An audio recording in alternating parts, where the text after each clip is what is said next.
اعوذ باللہ من الشیطان الرجیم بسم اللہ الرحمن الرحیم الذی یراک حین تقوم، جو دیکھتی ہے آپ کو وہ ذات اللہ جو ہے وہ دیکھتا ہے آپ کو جب کہ آپ کھڑے ہوتے ہیں. یعنی اس سے مراد یہ بھی ہو سکتا ہے کہ رات کو جب آپ کھڑے ہوتے ہیں، تہجد کے لیے آپ کھڑے ہیں. اور قم اللیل الا قلیلا، ابتدائی دور میں تو بہت سخت معاملہ تھا رات کی نماز کا. والذی یراک حین تقوم، تو جب آپ کھڑے ہوتے ہیں ہماری جناب میں تو ہم آپ کو دیکھتے ہیں. آپ ہمیں نہیں دیکھتے لیکن ہم آپ کو دیکھتے ہیں. لا تدرکہ الابصار یدرک الابصار، وہ ابصار کو پا لیتا ہے. لا تدرکہ الابصار، ابصار نگاہیں جو ہے اسے نہیں پا سکتی، وہ نگاہوں کو پا لیتا ہے. تم اسے نہیں دیکھ سکتے، وہ تمہیں دیکھتا ہے. الذی یراک حین تقوم وتقلبک فی الساجدین، اور آپ سجدے کرنے والوں میں جو آپ چلتے آتے جاتے رہتے ہیں. رات کے وقت حضور کا یہ معاملہ بھی ہوتا تھا کہ آپ خود جاتے بھی تھے، مسلمانوں کے گھروں کے پاس سے گزرتے تھے جو بھی کہیں تھے اہل ایمان، اور آپ وہاں دیکھتے تھے کہ کون کون جو ہے وہ رات کی نماز پڑھ رہا ہے. وَتَقَلُّبَكَ فِي السَّاجِدِينَ إِنَّهُ هُوَ السَّمِيعُ الْعَلِيمُ، یقیناً وہ سب کچھ سننے والا اور جاننے والا ہے. هَلْ أُنَبِّئُكُمْ عَلَىٰ مَنْ تَنَزَّلُ الشَّيَاطِينُ، کیا ہم تمہیں بتائیں اے وہ لوگوں جو یہ کہہ رہے ہو کہ یہ کوئی جنات نے نازل کر دیا ہے قرآن، کوئی خبیث روحیں ہیں کہ جو لا رہی ہیں محمد کے پاس. هَلْ أُنَبِّئُكُمْ عَلَىٰ مَنْ تَنَزَّلُ الشَّيَاطِينُ، کیا ہم تمہیں بتائیں کہ یہ شیطان جو ہیں یہ کن پر اترتے ہیں. تنزل علی کل افاک اثیم، یہ تو اترا کرتے ہیں ان لوگوں پر جو جھوٹے اور گناہ گار ہوں. ظاہر بات ہے کہ کل ہم جنس باہم جنس پرواز، تو جو لوگ خبیث ہوتے ہیں، خبیث جو تو خبیث کی طرف ہی وہ آئیں گے. اگر یہ لوگ جو ہیں شیاطین جن ہیں تو انسانوں میں سے بھی انہی کے ساتھ ان کا رابطہ اور تعلق ہوگا جو خود بھی اپنے کردار کے اعتبار سے بہت پستی کے حامل ہیں. تنزل علی کل افاک اثیم یلقون السمع واکثرهم کاذبون، وہ کچھ سنی سنائی باتیں لا کر القاء کرتے ہیں اپنے عاملوں کے کانوں میں، لیکن اکثر وہ جھوٹی ہوتی ہیں. والشعراء یتبعهم الغاوون، ایک اور خیال یہ تھا کہ شاید محمد نے شعر کہنے شروع کر دیے ہیں، یہ شاعری ہے جو قرآن کی شکل میں وہ پیش کر رہے ہیں. دیکھو شاعروں کا کردار کچھ اور ہوتا ہے، محمد کا کردار کچھ اور ہے.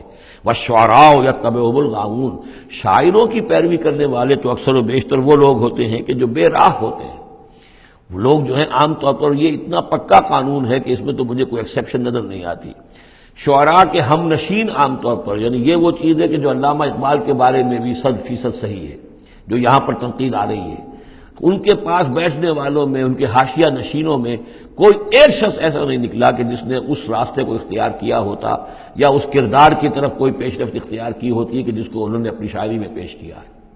ویسے خود وہ بھی قائل تھے کہ میں خود جو ہے گفتار کا یہ غازی تو بنا، کردار کا غازی بن نہ سکا. اقبال بڑا اپدیشک ہے، من باتوں میں موہ لیتا ہے، تو یہ بات تو ہے اپنی جگہ پر. تو وہ لیکن اگرچہ اقبال کا معاملہ علیحدہ ہو جائے گا، بہت سے اعتبارات سے وہ بہت مختلف ہے، لیکن عام طور پر شاعروں کا جو معاملہ ہے، اسی لیے قرآن مجید میں سورہ یاسین میں آپ دیکھیں گے ما علمناہ الشعر وما ينبغی لہ، ہم نے اپنے اس بندے محمد کو صلی اللہ علیہ وسلم شعر کہنا سکھایا ہی نہیں، اور یہ ان کے شایان شان ہی نہیں ہے، یہ گھٹیا کام ہے، حضور کے مرتبے سے بہت فروغ ہے. والشعراء یتبعهم الغاوون، اور شعراء کی اتباع کرنے والے تو وہی لوگ ہوتے ہیں کہ جو حد سے گزرنے والے ہوتے ہیں. الم تر انہم فی کل وادی یہیمون، کیا تم دیکھتے نہیں ہو کہ وہ ہر وادی میں سرگردان رہتے ہیں. ابھی مشرق کی بات کر رہے ہیں، ابھی مغرب کی کر رہے ہیں، ابھی آسمان کی کر رہے ہیں، ابھی زمین کی کر رہے ہیں. شاعر جو ہے اس کا معاملہ غزل کا ایک شعر کسی رنگ کا ہے، دوسرا شعر کسی رنگ کا ہے. وَأَنَّهُمْ يَقُولُونَ مَا لَا يَفْعَلُونَ، اور سب سے بڑی بات یہ ہے کہ وہ لوگ جو کچھ کہتے ہیں وہ کرتے نہیں، وہ کہتے ہیں جو کرتے نہیں. انسان کے قول اور عمل کا جو تضاد ہے، قول و فعل کے درمیان اگر کوئی خلیج ہے تو یہ ہے سب سے زیادہ گھٹیا چیز. انسان وہی بات کہے جو کرتا ہو، اور وہی لوگوں سے کہے کہ جو خود جس پر عامل ہو، تو اس کے اندر جو ہے صحیح نتیجہ نکلتا ہے. وَأَنَّهُمْ يَقُولُونَ مَا لَا يَفْعَلُونَ، ہاں اس میں استثناء کیا گیا ہے. إِلَّا الَّذِينَ آمَنُوا وَعَمِلُوا الصَّالِحَاتِ، سوائے ان کے جو ایمان لائیں اور نیک عمل کریں. وَذَكَرُوا اللَّهَ كَثِيرًا، اور پھر ذکر کثیر کی مداومت کریں. صرف یہ کہ ایمان لا کر اور وہ جو ہے صرف ایسے ہی نام کے مومن نہ ہو، بلکہ یہ کہ عمل صالح بھی ہو اور ذکر کثیر بھی ہو، تو پھر ایسا شاعر بھی یقیناً پھر بہت اچھا ہوگا، اور اس سے یہ ہے کہ بہت سا خیر وجود میں آئے گا. جیسے حضرت حسان ابن ثابت تھے، صحابی تھے حضور کے رضی اللہ تعالیٰ عنہ، اور وہاں چونکہ عرب میں اس وقت رواج تھا، یہ جو مشرک لوگ تھے ان کے شعراء حضور کی شان میں گستاخیاں کرتے تھے، حجب کہتے تھے، اور وہاں کے اس رواج کے مطابق پھر ضرورت پیش آئی کہ ان کے حج کا جواب دیا جائے، تو پھر حضرت حسان ابن ثابت نے یہ فریضہ نام دیا۔ دربار نبوی کے وہ شاعر تھے، اور یوں سمجھیے کہ سب سے پہلے نعت کہنے والے حضرت حسان ہیں رضی اللہ تعالی عنہ۔ لیکن یہ کہ بہرحال ان کا معاملہ جو ہے استثناء کے اندر آ جائے گا، اگرچہ ایک اعتبار سے ان کا معاملہ بھی مستثنیٰ نہیں ہے، وہ بھی میدان کے مرد نہیں تھے، وہ بہادر نہیں تھے۔ چنانچہ یہاں تک ہوا ہے کہ غزوہ احزاب میں جہاں حضور نے ایک بڑے مکان کے اندر خواتین کو جمع کر دیا تھا، وہاں انہیں پہرے پر کھڑا کر دیا۔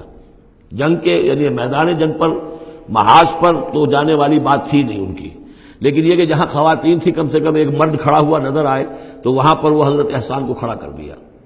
کوئی ایک یہودی نظر آیا، حضرت صفیہ جو حضور کی پھوپھی تھی رضی اللہ تعالی عنہ، انہیں نظر آیا کوئی یہودی، اور وہ بڑے مشکوک انداز میں وہ چلا آ رہا ہے، ادھر ادھر سے دیکھتا ہوا، تو اس کی کوئی نیت خراب ہے۔